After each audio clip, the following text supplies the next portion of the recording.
Hey beauties! Today we're going to talk about how to boost your energy and to feel good by really nourishing and supporting your mitochondria, which are the energy factories within your cells.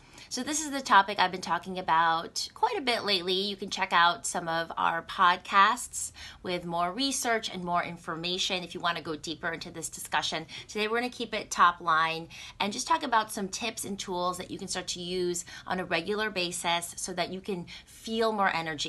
I get so many questions from our beloved community about fatigue and feeling worn down, and there's many different factors, of course, for this, the way that we live our lives, our diets, our sleep patterns, so many different ways that we can start to wear down our systems. But by boosting mitochondria naturally, this is a really fantastic way to boost our energy so that we continue to feel good and we feel vitality, we feel our energy coursing through our lives and our bodies so we can create more in the world. We're meant to be really creative beings. We are fully creative beings and we're meant to express that into the world. So I have some notes here, some ideas to share with you again about mitochondria, which are the little energy factories within our cells. And when we really support our mitochondria, we feel sharper, we're able to think more clearly, there's support for our cardiovascular system, our metabolism is more healthy. In contrast, when our mitochondria is depleted, we can hold on to stubborn fat, we can feel depleted, we can feel more lethargic, which of course is not a great feeling at all.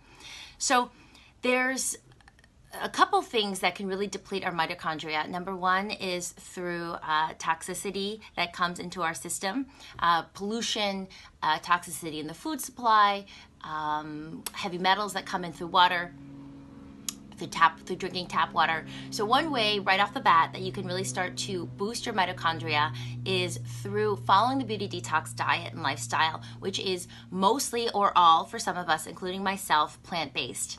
And when we eat all these plant-based foods, we're not taking in the same amount of toxicity as animal products, which unfortunately the toxicity bioaccumulates as you go up the food supply. You're having lots of cleansing fiber. You are having all these really nourishing, amazing foods like cilantro and fresh herbs and kale and spinach and lemon and so on and so forth. It's just a really nourishing program. So you're naturally going to keep your body cleaner and you're going to naturally boost your mitochondria.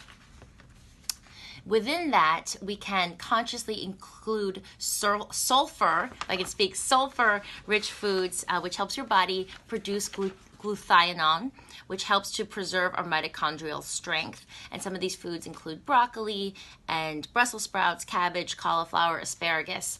And I go into more detail on this specifically on the podcast and talking about the sulfur-rich foods if you're interested in learning more. Also, having more omega-3 fats is a really great way to reduce inflammation in your body, and that's also going to strengthen your mitochondria. So some great plant-based sources are chia seeds and flax seeds, walnuts, green veggies, weeds that you may see at the farmer's market, including purslane, and you can also take a plant-based EPA DHA supplement, and these are great ways to boost your omega-3s. Sunlight is really fantastic for helping to balance your circadian rhythm and to get your sleep in check. Proper sleep is essential for healthy mitochondria. So just getting some sunlight in the morning, ideally before noon, 10 or 15 minutes, it's going to help you get into a really great pattern of sleep. And I know that sounds funny because we don't think about sleep in the morning, but everything works in a rhythm. Everything is a cycle. So the more sunlight we consistently get in the morning, the better we will sleep at night. And lastly, I will say that one of the best ways that we could also boost mitochondria, I admit this is not my favorite, but it's cold water exposure.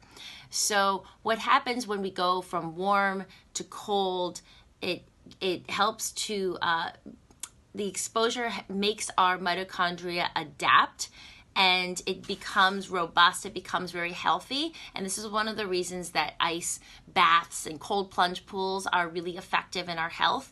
You don't have to go out and you don't have to create that. I have friends that have like troughs and they fill them with ice, and that is definitely not something I personally am going to plan on doing. But what I do try to do sometimes is in my shower, going all the way cold and staying in there for a couple minutes, especially this time of year. I'm definitely more apt to do it myself because it's not freezing outside. It's actually really hot outside. So you can try this for a couple minutes and just let yourself shiver and breathe through it. And that's a really healthy thing for your mitochondria as well.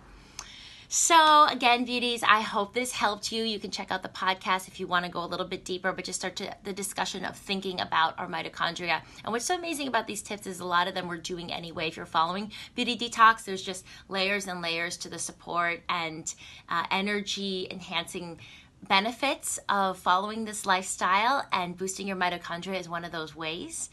So if you love this video, or if anything resonated with you, you want to share, please do share with your friends, family, anyone, colleague, anyone that you think would benefit.